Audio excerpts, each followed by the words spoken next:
آج کا ایک فتنہ ڈاکٹر ذاکر نائک کی شکل میں اس امت میں موجود ہے. اس کا ایک جملہ تمہیں سنانا چاہتا ہوں، نقل کفر کفر نباش، تاکہ تمہیں پتا چلے کہ انگلش کے چند جملوں پر اپنا ایمان بیچ نہ دینا، اور دیکھ کے قرآن سننا، قرآن کے بارے میں سند اور چہرہ دونوں کو دیکھنا، نہ بے سنتے کا سننا اور نہ ہی اس انداز کا کہ جہاں ہوستے شائی ہوئی ہو. اس سلسلہ میں تمہارے سامنے وہ لفظ پیش کر کے اس کے بعد پھر میں اس پر حوالہ جات پیش کروں گا کہ جس عقیدے کو آج کا یہ موذی ڈاکٹر رد کرنا چاہتا ہے، وہ عقیدہ تو صحابہ کا بھی تھا، وہ تابعین کا بھی تھا، وہ تبع تابعین کا بھی تھا، وہ ساری صدیوں میں وہ عقیدہ موجود رہا ہے، اور اللہ کے فضل سے آج بھی اس عقیدے پر امت مسلمہ موجود ہے. اس سلسلہ میں قرآن مجید برہان رشید کے فرامین امت کا عمل اور یہ پریکٹیکل پیش کرنا چاہتا ہوں تاکہ آپ کو یہ واضح ہو کہ اہل سنت کھوکھلی بنیادوں والا مذہب نہیں ہے. اگر کسی کا سلسلہ نسب سے آبا سے مل رہا ہے مسلکی طور پر تو وہ یہی مسلک ہے جس کو اللہ نے ان والی صداقت عطا فرمائی ہے. تو اس کو بتائیں اکرام صاحب. تاریخ میں ہم محمد صلی اللہ علیہ وسلم سے بھی نہیں مان سکتے.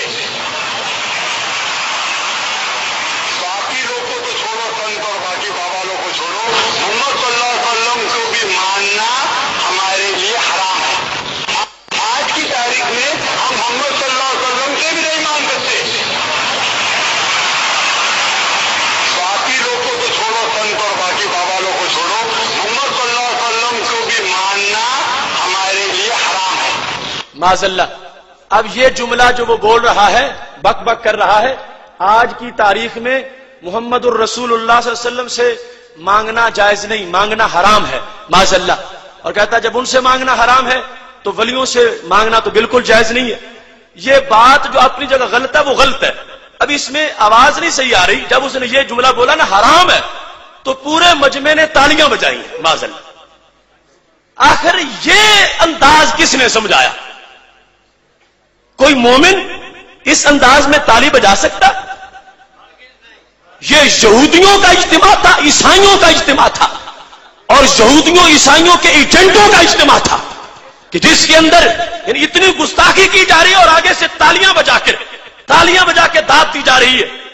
کون ہے امتی جو اپنے نبی علیہ السلام کے بارے میں وہ ایسی بات سنے اور اس کے بعد تالیاں بجائے؟ اس واسطے میں قبل اس کے کہ اس کے خلاف دلائل دوں، میں حکومت پاکستان سے یہ مطالبہ کرتا ہوں کہ جس طرح انڈیا میں اس موذی کے لیکچر پر پابندی لگائی گئی، پاکستان میں بھی اس کے چینل پر پابندی لگائی جائے. ہاتھ اٹھاؤ. یہ میڈیا کے لوگ اور جنسیوں کے لوگ دیکھیں، یہ داتا کے دیوانے، یہ پنجاب اور ملک کے دور دراز علاقوں سے آئے ہوئے لوگ یہ تقاضا کر رہے ہیں اس بے لگام ڈاکٹر کو لگام دی جائے اور اس کے جو ٹی وی چینل ہے اس کو پاکستان میں جام کر دیا جائے، اس کے لیکچروں پر پابندی لگائی جائے. کیا آپ کو یہ تجویز منظور ہے؟ آپ کو یہ قرارداد منظور ہے؟ اب اس کا بیان سن لو.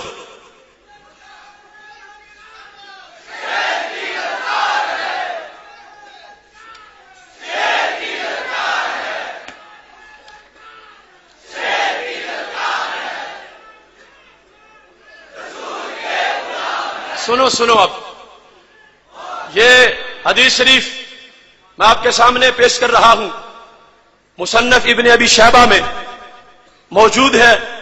اس کے علاوہ اس حدیث شریف کو ابن حجر نے فتح الباری کے اندر اس کی سند پر بحث کر کے بالکل صحیح قرار دیا ہے. ابن کثیر نے اس کی سند کو جید قرار دیا ہے. یہ مصنف ابن ابی شیبہ اس کی جلد نمبر 7 اس میں یہ فرمان موجود ہے کہ مالک الدار جو حضرت عمر رضی اللہ تعالیٰ عنہ کے وزیر خزانہ تھے، وہ حضرت عمر رضی اللہ تعالیٰ عنہ کے عہد کی بات روایت کرتے ہیں. اصاب الناس قحط فی زمن عمر، حضرت عمر رضی اللہ تعالیٰ عنہ کے زمانے میں قحط پڑ گیا. فجاء رجل الى قبر النبی صلی اللہ علیہ وسلم، ایک بندہ آیا نبی علیہ السلام کے مزار پر. وہ دوسری جگہ لکھا ہوا ان کا نام حضرت بلال بن حارث رضی اللہ تعالیٰ عنہ، جو ہمارے نبی علیہ السلام کے صحابی ہیں. وہ بلال بن حارث نبی علیہ السلام کے روضہ پاک پہ چلے گئے. زمانہ کس کا؟ حضرت فاروق اعظم رضی اللہ تعالیٰ عنہ کا. وصال نبوی کو کئی سال گزر چکے ہیں. اس بندے نے کیا جا کے کہا جو آج بھی ہر سنی کہتا ہے؟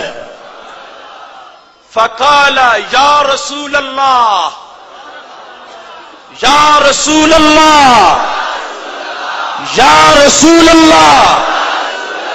فقال یا رسول اللہ، یا کے ساتھ ندا کی. پہلا خطاب، اے اللہ کے نبی صلی اللہ علیہ وسلم، اس تسقی آپ بارش مانگیں. اگر معاذ اللہ وہ مٹی میں ملنے والا عقیدہ ہوتا تو ہرگز نہ بولتے. یہ منگتے ہیں، مانگنے آئے ہیں. لب واہ ہیں، آنکھیں بند ہیں، پھیلی ہیں جھولیاں. کتنے مزے کی بھیک تیرے پاک در کی ہے، اور میرے کریم سے گر قطرہ کسی نے مانگا دریا بہا دیے ہیں، دربے بہا دیے ہیں. اس تش کے دوسرا خطاب ہے لِأُمَّتِ کاف ضمیر تیسرا خطاب ہے. یہ مسجدوں کے کونوں سے یا مٹانے والے سوچیں، نبی علیہ السلام کا وصال ہو چکا ہے اور صحابی ہیں، 3 مرتبہ خطاب کر رہے ہیں. ایک یا کے ساتھ، دوسرا اس دس کے انت جس میں ضمیر ہے خطاب کے ساتھ، تیسرا لِأُمَّتِ اپنی امت کے لیے. تو کیا عقیدہ بنا کہ نبی علیہ السلام زندہ بھی ہیں، میری بات سن بھی رہے ہیں.